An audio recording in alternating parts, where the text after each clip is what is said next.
अरे बाप बता दिए मुक्ति के चलो ना बैग चला जाओ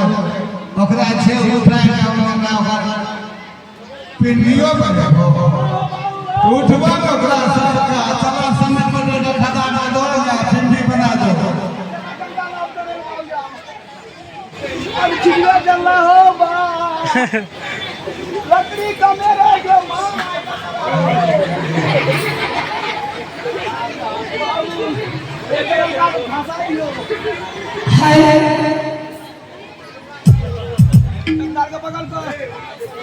चला चला पिंडी बने बना किने बना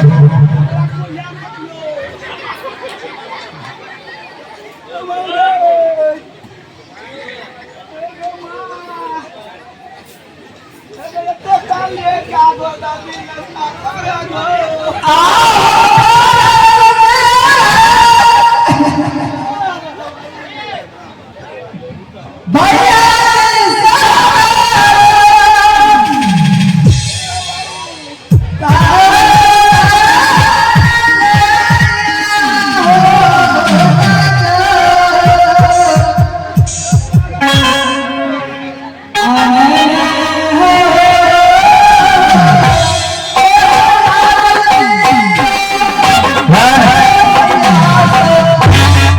आइए इनाम के दौर में आप हैं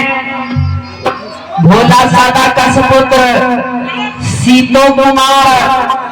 और रिको कुमार जो कि ग्राम स्थानीय निवासी हैं।